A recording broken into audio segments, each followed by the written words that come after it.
Los titulares. Comencemos con las noticias, y es que la juez Carol Patricia Flores se ha excusado de seguir conociendo el caso Sicavisa. La jueza de mayor riesgo, Carol Patricia Flores, se excusó de continuar conociendo del caso Sicavisa, aduciendo que el Ministerio Público y los querellantes adhesivos dudan de su imparcialidad. Inmediatamente a esta acción surgieron las reacciones. Una de ellas fue la del padre de Cristina Sicavisa, quien afirma que la excusa fue repentina y se debe a la aspiración de la jueza Flores a una magistratura. Siempre da mucha duda de si con su intención de participar en una eliminatoria como magistrada, ella estaría tratando en lo posible de evitar una tacha en su contra. Por su parte, la representante de la Fundación Sobrevivientes, litigante en el caso, dijo que esto no es así, sino que es fruto de la reflexión de varios meses de la jueza, que finalmente se dio cuenta que para agilizar el proceso se debía de dar su renuncia. Ella ha tenido meses para reflexionar y darse cuenta que no estaba contribuyendo en nada a la justicia el no retirarse del caso. Entonces lo más sano para poder, digamos, que el caso camine con transparencia era presentar su excusa. Con esta acción legal, nuevamente se queda estancado el proceso que se lleva en contra de Roberto Barreda, quien es señalado de ser el presunto responsable de la desaparición de Cristina Sicavisa, ocurrida el 6 de julio de 2011, y de quien hasta el momento no se sabe de su paradero. Y al finalizar la audiencia, donde la juez del Tribunal A de alto impacto se inhibiera de seguir conociendo el caso en contra de Roberto Barreda de León, las partes procesales y familiares de Cristina Sicavisa tuvieron un encontronazo verbal con Barreda en los pasillos de la torre de tribunales. Hubo gritos y acusaciones en su contra. Barreda se concretó a decir en voz baja que no valía la pena dicha discusión.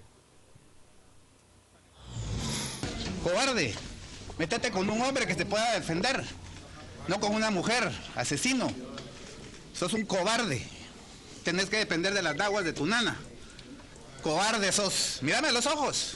Mírame a los ojos. Cobarde. Cobarde, asesino. Cobarde y asesino sos. Sin comentarios a esa gente usted. Sin comentarios. No vale la pena esa gente. Vos no vale la pena vivir en esta tierra. De contarle que un miembro del Ejército de los Estados Unidos está colaborando en la investigación de la tragedia aérea ocurrida en Nentón, departamento de Huehuetenango. El ministro de la Defensa Nacional, Manuel López Ambrosio, anunció que el jefe del Comando Sur del Ejército de Estados Unidos, John Kelly, envió un experto para que investigue el accidente aéreo que provocó la muerte de 5 militares, entre ellos el jefe del Estado Mayor de la Defensa. Ya tenemos apoyo del Ejército de Estados Unidos, ya vino un experto en temas de accidentes aéreos que él ofreció, bueno, se lo solicitamos al general Kelly, comandante del Comando Sur, y ya está aquí. Y entonces vamos a terminar ese proceso para esclarecer exactamente qué fue lo que sucedió. Pero la vida en el ejército continúa normal, hacia adelante, nunca... Como decimos los soldados, jamás vamos a dar un paso hacia atrás, vamos a continuar en el esfuerzo de seguir creando esas condiciones de seguridad que nuestra población necesita. La principal hipótesis hasta ahora es que el helicóptero se desplomó debido al mal tiempo en Nentón, Huehuetenango. Y en ese mismo contexto fue ya designado el nuevo jefe del Estado Mayor de la Defensa Nacional. El ejército ya tiene al nuevo jefe del Estado Mayor de la Defensa. El general Carlos Estrada Pérez sustituyó al fallecido Rudy Ortiz, quien perdió la vida hace una semana debido a un accidente aéreo en Nentón, Huehuetenango. En un acto oficial, el ministro de la Defensa nombró a Estrada Pérez, quien prometió seguir adelante con la doctrina del ejército. Pues yo recientemente estoy asumiendo la jefatura del Estado Mayor, pero ya tengo 13 meses de estar trabajando en la subjefatura del Estado Mayor. Entonces tengo pleno conocimiento de todos los planes y de todos los proyectos y objetivos que el Ministerio de la Defensa a través del Estado Mayor ha realizado. Entonces lo que me corresponde acá ya con conocimiento, pues seguir adelante en la consecución de esos objetivos y desarrollar los planes ya previamente concebidos y continuar en la línea del cumplimiento de la misión, del bienestar de los hombres, de cumplir y hacer cumplir las leyes y reglamentos militares y definitivamente en retomar los conceptos del fundamentalismo militar. Momento de ir a la pausa, al regresar más noticias a las 8:45. Vamos con las noticias. La bancada de Encuentro por Guatemala asegura que la entrega de la bolsa segura en nuestro país está por debajo del 35% de la meta. La bancada Encuentro por Guatemala denunció que el Ministerio de Desarrollo Social solo ha entregado menos del 40% de las bolsas seguras y la diputada le llama la atención que la mayor parte de estas se ha entregado en el departamento de Guatemala, cuando existen municipios con mayor inseguridad alimentaria. Puedo decir que lamentamos muchísimo que apenas 36% de las bolsas se han entregado y que solo en 4 municipios extremadamente pobres se han entregado las bolsas que son diseñadas para paliar la seguridad alimentaria y que los huertos familiares que son para ayudar a la familia autosostén se estén dando prioritariamente en el departamento de Guatemala y como usted puede ver, luego se dan en Huehuetenango y en tercer lugar en Santa Rosa, pero no más. Esto no es una priorización de política pública, sino más pareciera destinado a fortalecer determinadas personas y determinado partido. La bancada también denunció que el Ministerio de Agricultura solo ha ejecutado el 6% en programas que sirven para guardar alimentos en tiempo de escasez. Y la asistencia técnica de almacenamiento de alimentos con 19 millones tiene un 6% de avance. Es el programa que tendría que ayudar a almacenar productos para época de escasez y ayudar, pero imagínense. La bancada señala que hay una evidente descoordinación entre el Ministerio de Desarrollo y Agricultura, las entidades que tienen a su cargo la seguridad alimentaria. ¿Sabe usted? Una empresa de perforación de pozos buscaba agua en Amatitlán. Lo que encontró fue una vena volcánica, lo que expulsó vapor y azufre. A inmediaciones del kilómetro 30 de la ruta al Pacífico, trabajadores de una empresa perforadora de pozos se equivocaron y en lugar de encontrar agua perforaron una vena volcánica, lo cual provocó que de inmediato se produjera una fuga masiva de vapor y azufre. Los cuerpos de socorro se trasladaron al lugar indicado para verificar la situación y al no poder intervenir, recomendaron no acercarse al lugar, ya que se corre el riesgo de nuevas fugas, las cuales podrían ser de forma violenta. La perforación tiene unos 10 metros de profundidad. Hay una protesta por parte de vecinos de la zona 17 por falta de agua y están realizando una manifestación en este instante. El reporte en vivo es de mi compañero José Lara. Adelante, José, buenas noches. Juan Carlos, muy buenas noches. Queremos compartir con la audiencia de Canal Antigua que las personas de Campo Seco, en zona 16, están sin agua desde hace 15 días. Bloquearon por 30 minutos la entrada a la montaña y la salida a la altura del estacionamiento 5 de la Universidad Rafael Landívar.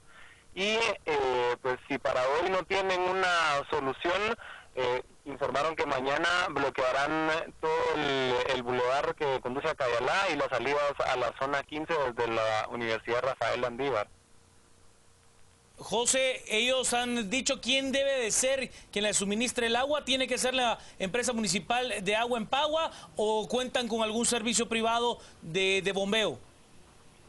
No, es la empresa municipal en Pagua a la que le están reclamando. José, ¿ha habido alguna respuesta por parte de las autoridades municipales al llamado de estas personas? De momento no, por eso es que están protestando. Había presencia de la PMT, estaban dialogando, pero no lograban llegar a algún acuerdo y pues dieron esa medida, de hecho, para el día de mañana, que si para mañana no tienen agua, ya que son 15 días los que llevan ya, estarán bloqueando estos pasos. Así que estaremos ahí a la espera de ver qué pasa.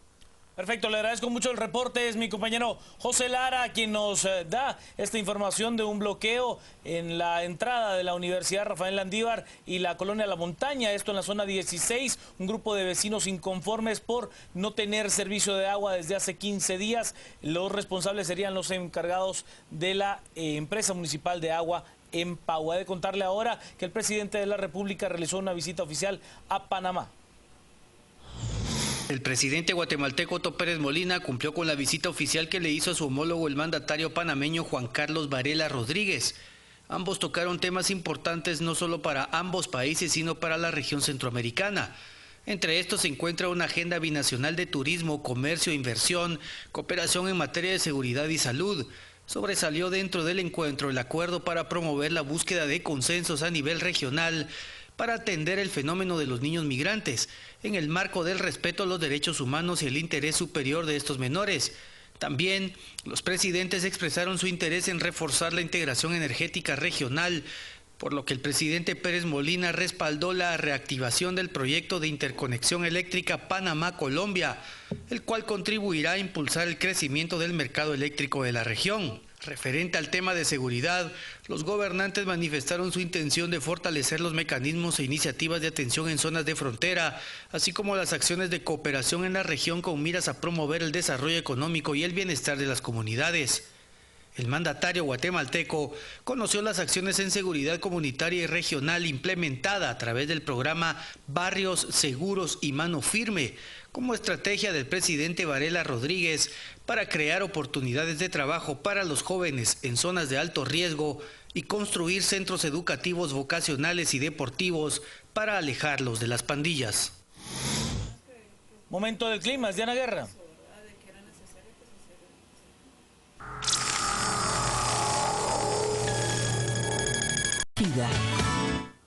Buenas noches y bienvenidos. Gustavo Berganza y Juan Luis Fonte estamos listos ya para arrancar con la primera conversación de esta noche a las 8:45. El pasado día domingo se transmitió en el canal de National Geographic un documental respecto de esa ciudad maya sumergida en el lago de Atitlán. El documental estaba titulado La Atlántida Maya. Una de las protagonistas, Sonia Medrano, arqueóloga y encargada de las investigaciones en Samabaj, nos acompaña el día de hoy para conversar sobre este tema.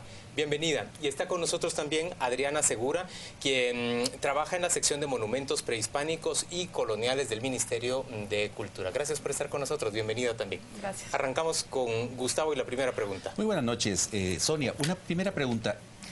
¿Cómo se inició este proyecto de investigación en el lago de Atitlán? Yo no participé en el principio. Roberto Samayoa descubrió el sitio y lo mantuvo en secreto porque sabía que era una cosa muy difícil de proteger si se enteraba la gente. Pero comenzó a hacer contactos con diferentes personas, nadie le creía, logró registrar el sitio, pero no había dinero. Por fin consiguió a alguien que sí le creyó que el sitio existía con suficiente capacidad de financiamiento y fue cuando empezaron a hacer la investigación en el 2007, hicieron el primer sonar del sitio para identificar que de veras había algo. ¿Qué es caro de desarrollar una investigación como estas, arqueológica, bajo el agua? Es carísimo, verdaderamente. ¿En qué se necesita gastar? Se necesita gastar, primero en este proyecto tuvieron que gastar en entrenarme. Yo no sabía bucear, ni nadie más de arqueología en Guatemala. O sea, yo fui la única arqueóloga que dijo, está bien, voy a aprender, va. Entonces tuvieron que enseñarnos, primero que todo, a las 2 arqueólogas que estuvimos en la primera temporada, a pagarnos, tuvieron que conseguirnos equipos, cada equipo cuesta como $3,000 con computadora y todas las cosas para poder bajar nosotros seguras a bucear.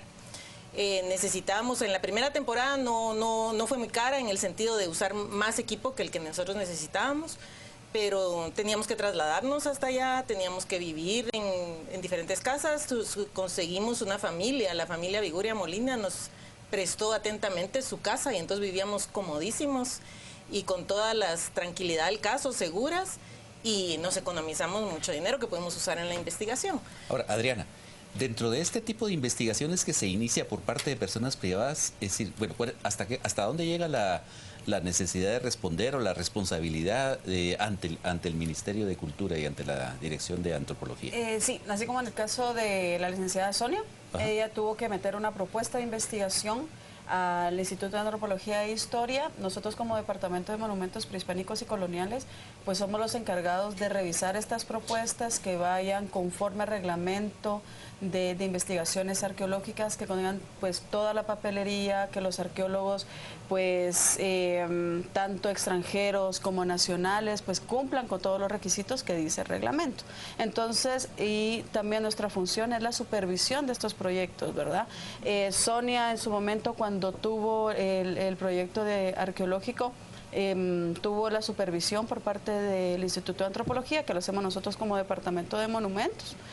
Y también se visitó el laboratorio, pues hicieron todos los registros correspondientes de las piezas que se encontraron en excavación, que las mismas pues este año fueron entregadas al Museo Nacional de Arqueología y con todo su registro. Entonces esa es la función del ministerio, ¿verdad? Velar que las propuestas de investigación, lo que nos presentan, pues sean que lo que vayan a hacer en campo pues sea lo que están presentando en papel, ¿verdad? Porque muchas veces pasa de que presentan algo en campo, en papel, ¿verdad? Y con nosotros y realizan otra cosa, o meten papelería de personas que van a trabajar y cuando vamos a campo no están, y viceversa. Entonces Sonia, es una cuestión de protección. ¿Cómo se puede entender qué es exactamente Samabaj? Esa es la pregunta del millón. La han visto poco, es poco lo que se mira, y de hecho esa era parte de dudar que había. Cuando yo vi la primera foto de Samabaj había una línea de piedras canteadas, le decimos los arqueólogos, pues son cuadradas, rectangulares, era obvio que no eran naturales y formaban una línea recta. Entonces cuando yo vi eso dije, un muro, esto sí es sitio arqueológico, yo no voy a creer en nadie más que no sean mis ojos, que mire qué más hay. Fue cuando yo decidí, aprendo a bucear y voy a ver esto en este momento. Y fue así, yo tomé el curso, hice el examen del curso PADI de buceo, un sábado, y el domingo empecé el proyecto arqueológico ya a trabajar bajo de agua. A 17 metros. A 17 metros, sí. Con Adriana Linares. Ahora, ¿a qué cultura podemos nosotros asignar los descubrimientos en el fondo del lago de Atitlán? Las gentes que habitaron este sitio son semejantes a Caminal Juyú. Tienen cerámica parecida a Caminal Juyú, que está aquí en la ciudad de Guatemala. O sea, son anteriores a los habitantes actuales del lago. Sí, sí, Ajá. Por seguro. Los habitantes actuales del lago son cachiqueles y sutuiles, que se identifican como tales en el posclásico. Más o menos 1250 después de Cristo podemos pensar en que ya podemos identificar a sotujiles, cachiqueles y quichés en el altiplano de Guatemala. Los habitantes de Samabaj sin duda eran ancestros de estas otras culturas que estaban ahí identificadas, pero su cultura era un poco diferente. Su cultura material, la cerámica que usaban, las estructuras eran diferentes a las de Chuitinamit, por ejemplo, que es un sitio sutujil. Entonces sí hay diferencias. O sea, lo que cabe pensar es que esta era una isla sobre la cual se construyó una ciudad maya, un centro ceremonial maya, o un centro ceremonial. ¿Es correcto decirle maya? Es un poco arriesgado, pero no diría que no. No diría que no. Yo no puedo decir no eran mayas. Bueno, es un sitio precolombino. Una vez que está construido, parece ocurrir algo como una inundación y dejar sumergida la ciudad. Pero una inundación tan violenta como cubrirlo hasta 17 metros. No creo que haya sido 17 metros de un solo. El lago es muy fluctuante hasta hoy en día. En su volumen, sí. Hoy en día, los que vivimos el terremoto del 76 sabemos que el lago bajó 5 metros en ese momento. Y ya los recuperó, obviamente. Tenemos fotos de principios de siglo del otro, un arqueólogo que trabajó en esa región, y el lago tenía 15 metros menos que ahorita, en ese momento. Y luego en 1960 casi que cubre el Hotel San Juyú. Las fotos que tengo yo son relacionadas con el Hotel San Juyú, por eso lo menciono. Pero el lago es muy cambiante. Yo pienso que en el momento que sucedió la catástrofe que inundó el lago, que sin duda fue grande, han de haber sido unos 10 metros de agua, no 15. ¿No? Ahora, Sonia, usted ha trabajado también las culturas del sur de Guatemala. Ahora, entre el sur de Guatemala y lo que es las zonas bajas del Petén, ¿qué similitudes o qué diferencias encontramos con lo que usted ha encontrado en Samabaj?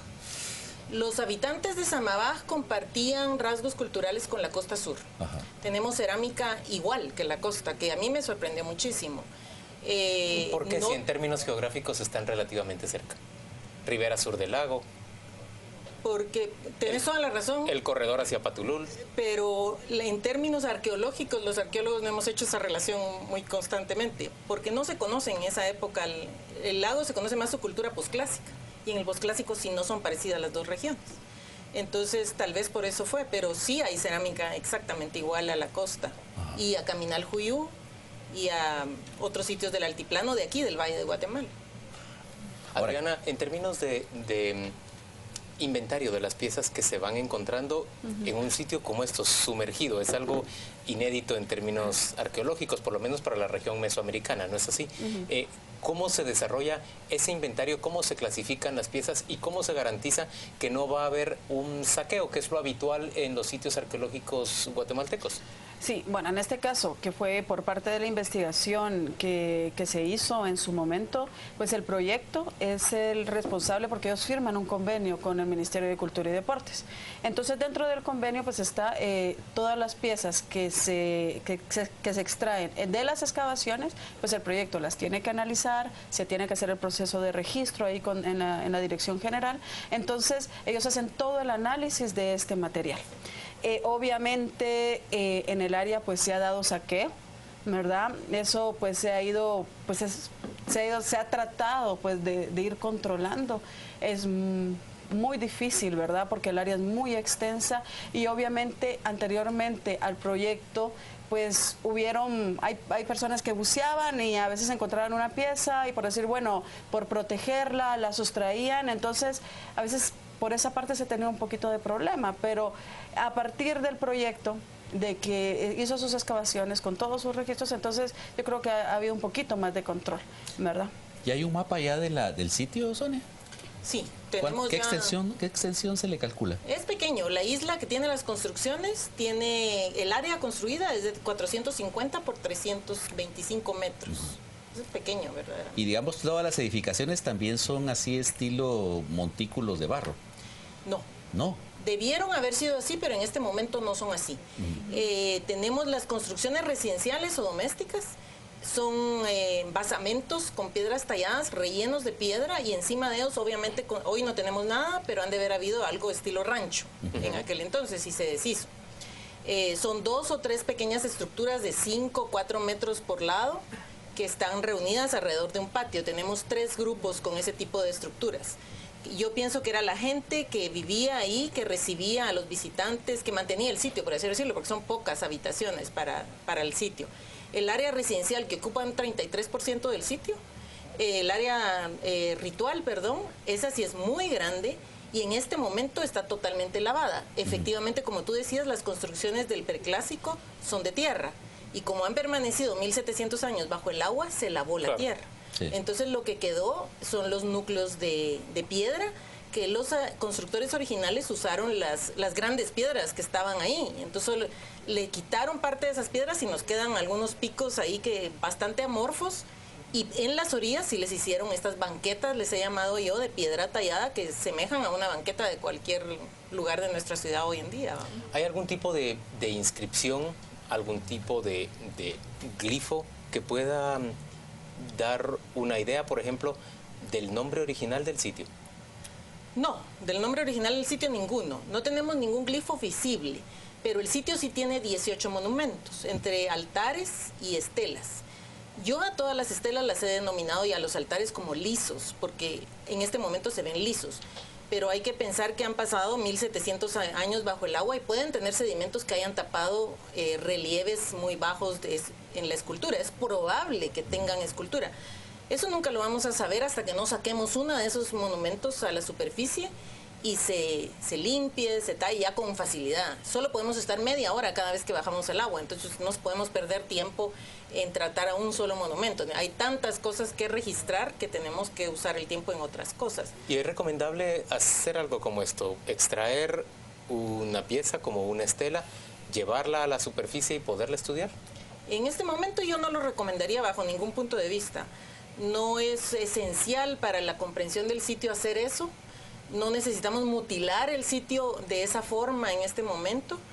Y tampoco vamos a recuperar tan suficiente información. Sabemos que en el preclásico, en el momento que quedó este sitio sumergido, no era costumbre tener monumentos tallados con inscripciones. Hay, en Tacalica Baja hay monumentos tallados para esa época, pero son pocos. Entonces sería difícil, creo yo, que fueran estos monumentos, no se parecen a los de Tacalica Baja, entonces yo sí pienso que son lisos. Yo la verdad pienso que tenemos un 90% de posibilidades de que sean monumentos lisos, no tallados. Ahora, digamos, hay una parte de lo que se ha ido encontrando que se ha rescatado y se exhibe en el pequeño monumento del hotel de la familia Samayoa en la orilla del lago. Es decir, ¿piensa el Instituto de Antropología y el Ministerio de Cultura hacer una exhibición, un lugar especial para esto en el museo, o hacer un museo especial en el sitio? Bueno, ahorita pues más que todo pues la importancia que obviamente que merece el sitio, y donde nosotros como ministerio estamos centrando todas nuestras fuerzas, es primero en que se cumpla la resolución que salió el año pasado de la protección del área, donde pues obviamente pues se dan como recomendaciones, ¿verdad?, para el buceo, ¿verdad?, para la conservación del área. Entonces, ahorita nuestro enfoque está en esto. Obviamente, también se trabaja muy de la mano con el Museo Nacional de Arqueología, el MUNAE, y ahorita hay una exposición sobre piezas que se encontraron en el lago, casualmente en el sitio pues de Samabaja.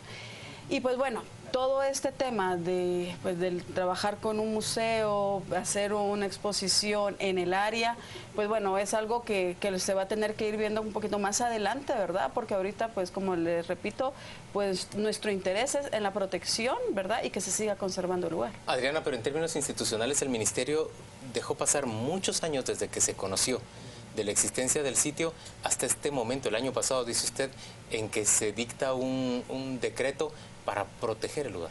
Sí, bueno, en una resolución específica, ¿verdad?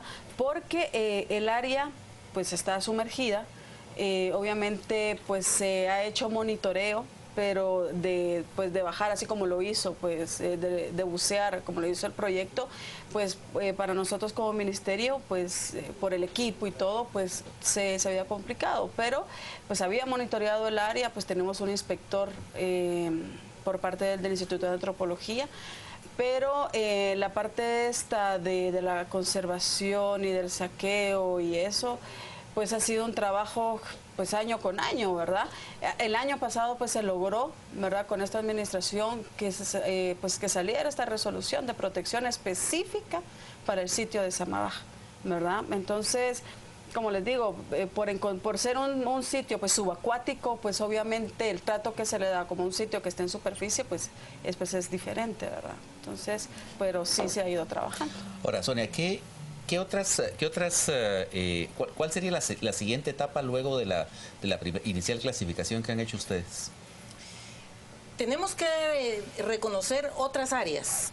Nosotros ya localizamos las cosas más visibles, que se encontraron fácilmente, que se miraron en sonar, que se miran buceando fácilmente, pero sin duda hay más. De hecho, el descubrimiento de estos embarcaderos, que fue el último descubrimiento que hicimos, fue novedoso para nosotros, eran cosas que no se habían encontrado antes.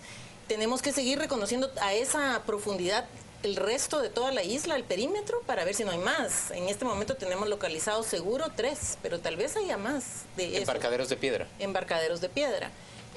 Tenemos también áreas que como no sabíamos hasta dónde llegaba el agua en la antigüedad, cuando esto era isla. Ahora con los embarcaderos ya sabemos, entonces tenemos que reconocer todo ese terreno entre los embarcaderos y las estructuras actuales para reconocer si hay más. Esos embarcaderos nos dieron la sorpresa, por ejemplo, que se ve el embarcadero y se ve el caminito donde quitaron las piedras, que caminaron hace 1700 años la gente por ese sendero, porque no era un camino, era un sendero subiendo para arriba. Aquí se tienen que subir casi 10 metros de altura para llegar a donde están las estructuras. Entonces era precioso ir buceando sobre el camino que alguna vez fue caminado. Increíble. Sonia, es impensable que pues interesados en el tema arqueológico o que turistas puedan llegar a apreciar esta clase de ciudad subacuática. Es un esfuerzo que se empezó a hacer hace 2 años. Ha habido mucho interés del mundo del buceo afuera de Guatemala y en Guatemala por llegar a verlo. Han habido visitas sin regulación que llegan y yo no sé qué han hecho. Pero la idea es esa, hacer un plan de manejo para permitir que la gente lo mire. Es algo realmente único que merece ser visto por las pocas gentes que pueden bucear.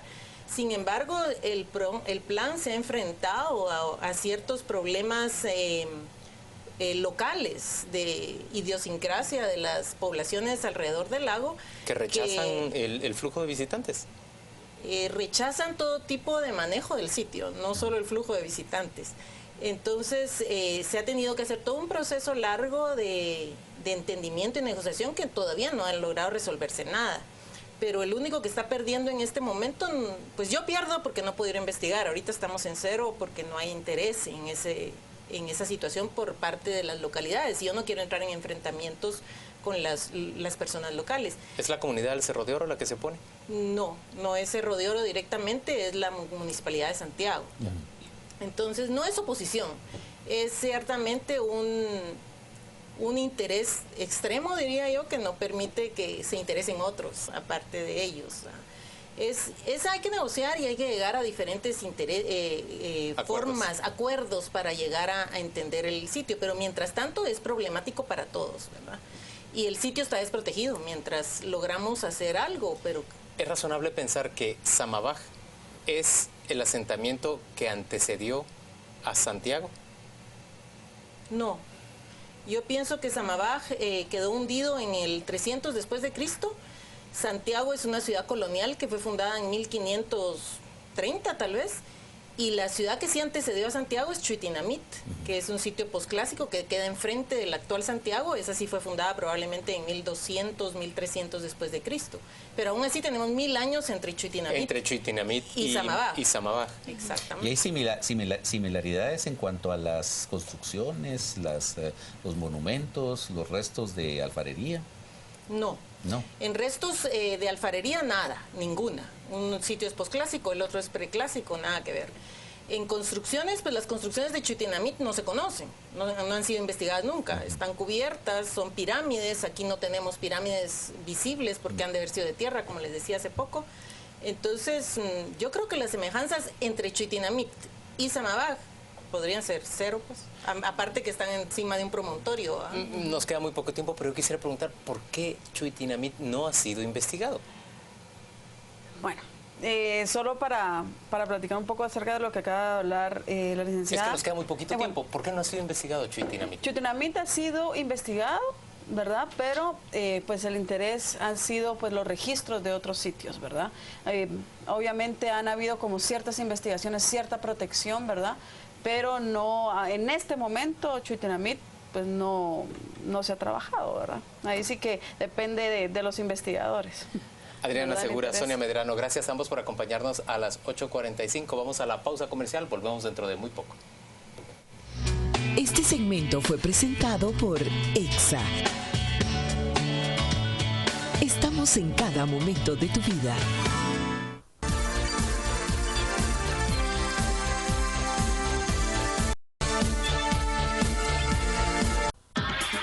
El siguiente segmento es patrocinado por Tropigas, la llama que rinde más. Estamos de vuelta en a las 8:45 y antes de arrancar con nuestra siguiente conversación que trata sobre el tema del salario mínimo diferenciado, déjeme informarle que en la zona 16, vecinos del asentamiento Santa Rosita, que tienen ya varios días de carecer de servicio de agua potable, mantienen bloqueado el bulevar y esto impide que los estudiantes de la Universidad Landívar puedan salir de esa universidad y dirigirse hacia sus casas. Nos encontramos entonces frente a una crisis en términos de locomoción, de tráfico vehicular en la zona 16 a la hora de la salida de la Universidad Rafael Landívar. Volvemos de inmediato a nuestro tema del día. Hoy nos acompañan Blanca Alfaro, ella es alcaldesa del municipio de Mazagua en Escuintla, y nos acompaña también Adolfo Lax, quien es miembro de la Federación Sindical de Empleados Bancarios y de Aseguradoras. Gracias a ambos por acompañarnos. A ver, es la Federación Sindical de Empleados Bancarios, Seguros y Servicios. Sí.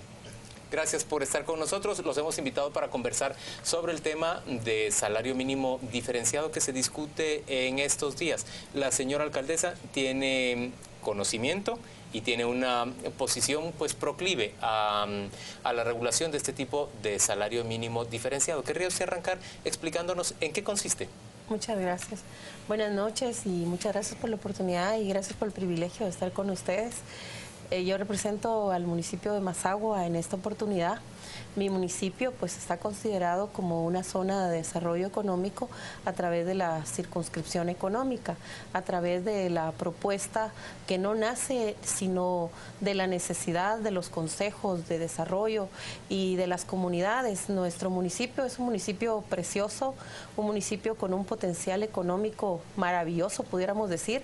Estamos muy cerca de uno de los puertos más importantes del país, pero actualmente pues nuestro 80% del territorio pues es tomado en su complemento por la industria cañera, a la cual no estamos en contra, al contrario, nosotros tenemos que reconocer que a pesar de muchas cosas o de algunas indiferencias, pues han sido reconocedores de que dan empleo a mi municipio y al 90% de la población económica activa en esos 6 meses de producción y también en algún tiempo cuando se dan la limpia o el pelío, como comúnmente nosotros le llamamos en la población.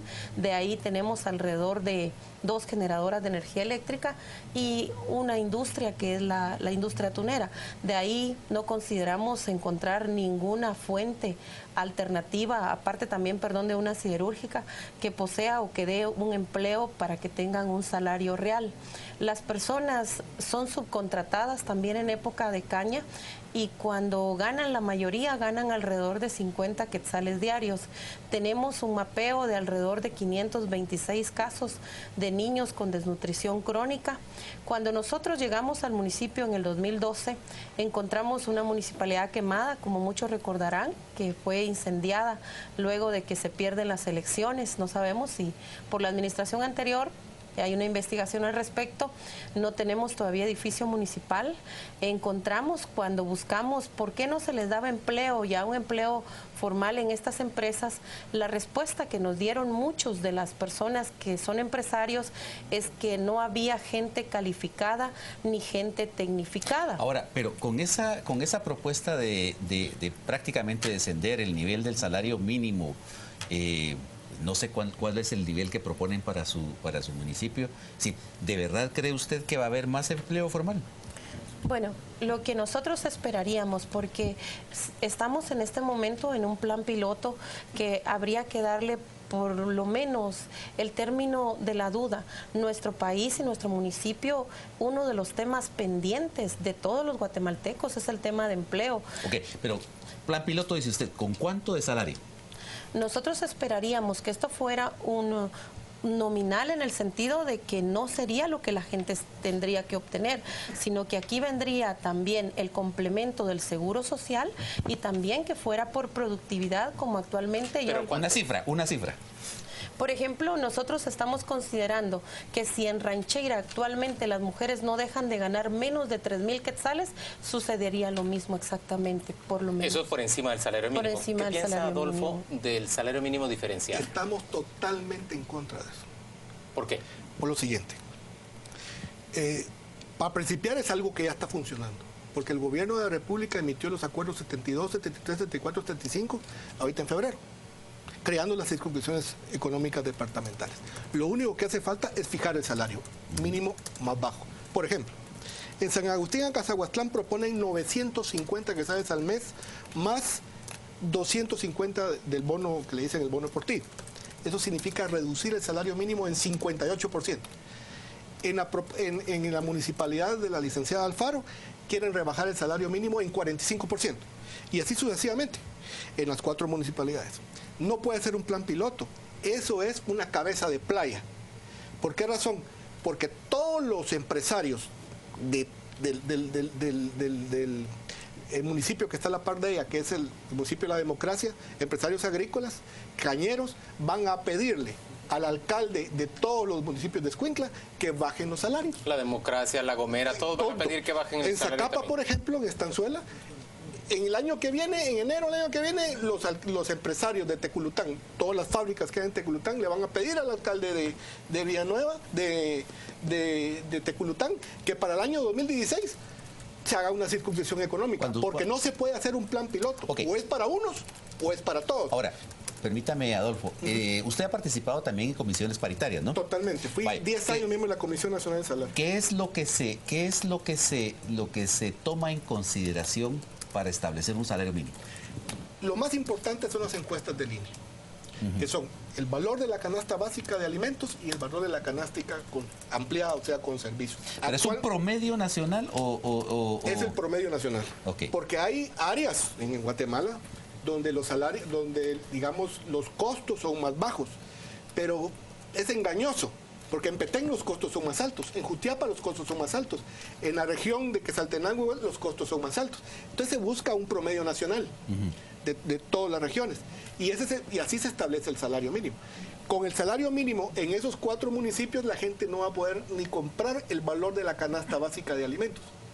Cuando a el 1.250 se le quite el valor del transporte, la gente no va a poder pagar ni siquiera las deudas que tenga en un banco privado. Blanca, 45% menos de salario mínimo en su municipio. ¿Usted cree, por ejemplo, que los empleados de la siderurgia, los empleados de la siderúrgica, de la tunera, no van a verse más bien afectados y van a recibir menos ingreso del que tienen en este momento? Muchas gracias por la pregunta. Cada uno lo vamos a defender como queremos verlo y como nos conviene, porque el Código de Trabajo, la Constitución Política de la República, dice que los derechos laborales no pueden ser irrenunciables, pueden ser superados, pero nosotros estamos proponiendo la circunscripción económica y esta base, este no es el salario real, esta es la base.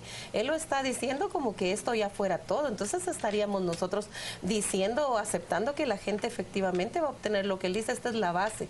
Ellos no lo quieren ver de esa manera porque quizá conviene el planteamiento, pero hoy nosotros estamos diciendo de qué hablamos si actualmente las comisiones que ya establecieron salario agrícola, que ya establecieron para la industria, eso no puede cambiar, ni puede entrar aquí, ni la industria cañera tampoco, porque ya hay un salario. Mire, esto ha sido antiguo. Yo fui viceministro de Trabajo y tuve el privilegio también de conocer algo de cerca al ministerio y él no me dejará mentir. Antes habían comisiones para los panaderos, paritarias para fijar salario para los panaderos, cuando existían los trenes. Salarios diferenciados, dice usted. Hay un salario diferenciado para maquila, por ejemplo. Claro, existe, o sea... realmente es por ocupación. Exacto, por ocupación. A ver, Adolfo, ¿qué piensa usted de eso? Mire, la propuesta de salario diferenciado es ilegal. Primero. Pero es cierto que ha habido salarios ya diferenciados en el país. Claro. Pero es diferente. No salarios diferenciados para bajar los salarios. Salarios eran salarios diferenciados para subir los salarios. No. Por ejemplo, yo estuve cuando empecé en estos temas del salario mínimo, estuve en la Comisión Paritaria de Policías Particulares. Allá en 1989. Bueno, entonces la diferencia entre un salario y otro eran 10 centavos, 25 centavos. Esa era la diferencia. En el gobierno de Álvaro Colón, por ejemplo, se incrementó salarios en la ciudad y en el campo, más no en la maquila. No, en la maquila fue el gobierno de Berché el que creó un salario que ahora es de 68 quetzales, pero no de 41 quetzales, que es lo que se propone. Lo que nosotros vemos con esto es que se está legalizando la ilegalidad. Como no cumplen con el salario mínimo, que son 2.280, o sea, 74 quetzales diarios, entonces legalicemos la ilegalidad. Ahora, pero permítame, no logro todavía comprender. Es decir, se había hablado de que iba a ser un promedio de los salarios pagados en cada municipio. Es un promedio. Bueno, eso quiere decir entonces que no se va a respetar las diferencias, por ejemplo, entre lo que se paga en la modalidad de cañeros, la modalidad de industrias, sino que se va a promediar. No. Lo que ya está fijado para la industria cañera, para el sector agrícola, lo que él mencionaba del salario, que hasta eso no se puede cambiar. Estas son para actividades nuevas que no hayan existido dentro del municipio. Y no hay riesgo de que una empresa, por ejemplo, cierre, despida a todos sus empleados y reabra para aparecer Es que nueva. No tenemos actualmente solo la siderúrgica, 2 generadoras de energía eléctrica y la industria cañera no existen actualmente. Y ellas no podrían hacer esto que le digo. No pueden porque ya está fijado su salario. Claro. Ahora, a mí lo que me preocupa es lo siguiente. ¿Qué cosa? En teoría, por ejemplo, vamos a Guastatoya o vamos a Mazagua o a Estanzuela o San Agustín a Casahuastlán, en teoría iba a ser el salario más bajo. Entonces la gente, ¿dónde va a querer trabajar? Pues el salario es más grande. ¿Le preocupa la migración interna que puede...? No, al revés. Los empresarios de los demás municipios van a presionar a los alcaldes para que bajen los salarios, porque ya tienen la forma. Es necesario. Ya tienen la forma. Sí. Entonces, imagínense que dicen no, porque la idea es muy simple, es una idea equivocada. O sea, para que no se me vayan los empleados, señor alcalde, baje el salario. No, yo soy empresario, mi obligación no es generar empleo. Esa es la equivocación que tiene mucha gente. Una empresa se establece para tener utilidades, no para generar empleo, no para darle trabajo a la Marita y a la Juanita, es para generar utilidades. Y la forma de generar utilidades es tener costos bajos. Y uno de los costos bajos es el salario. Y ahí estás dándole. Estos 4 municipios es la cabeza de playa, una cabeza de playa ilegal, incorrecta, ¿verdad? Y además va contra los derechos humanos para bajar los salarios a nivel, salarios mínimos a nivel nacional. Licenciada Alfaro, según entiendo yo, va a haber un salario mínimo base, pero va a haber posibilidades de que el trabajador tenga otras bonificaciones. Es que tiene que tenerlas, o sea, pero esas bonificaciones ya no van a entrar a regir dentro de las prestaciones. Por supuesto que no, ¿verdad? Actualmente nosotros ya lo vemos en El Salvador, lo vemos también en Nicaragua, lo vemos también en Honduras, fue estudiado cómo lo tenían los demás países y de esa manera nosotros pudimos establecerlo como una base. Esto tiene que ser superado, o sea, no podrían vivir con la base. Pero en El Salvador y en Honduras no es que se haya generado pleno empleo.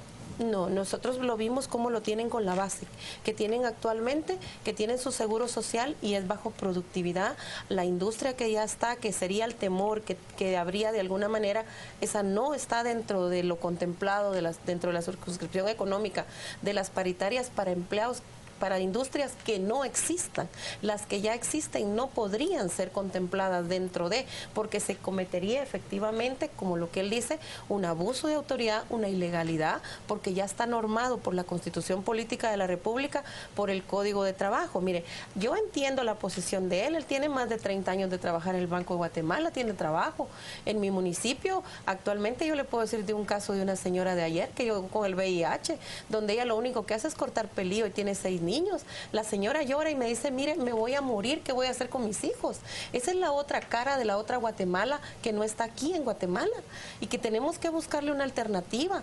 El otro caso de otra señora que tiene un cáncer. ¿Pero la alternativa es pagar salarios más bajos? No. Ese no es el sueño mío, ni es el sueño seguramente de los otros alcaldes que estamos dentro de.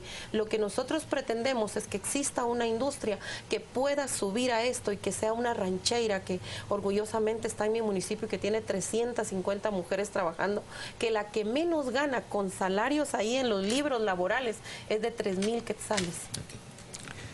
Sí, la pregunta es, ¿qué pasaría si los 338 municipios hacen lo mismo? Yo le quisiera preguntar a los trabajadores, ellos sufren de eso, usted cuando fue viceministra se enteró, despiden a los trabajadores de un día para otro. ¿Y qué? Les pagan sus prestaciones y vuelven a contratar probablemente los mismos o a otro grupo de trabajadores con salarios más bajos. Señores, quiero agradecerles a ambos su participación a las 8:45. Vamos a la pausa comercial, volvemos dentro de muy poco. Claro. ¿Ya me puedo ir? El anterior segmento fue patrocinado por Tropigas, la llama que rinde más.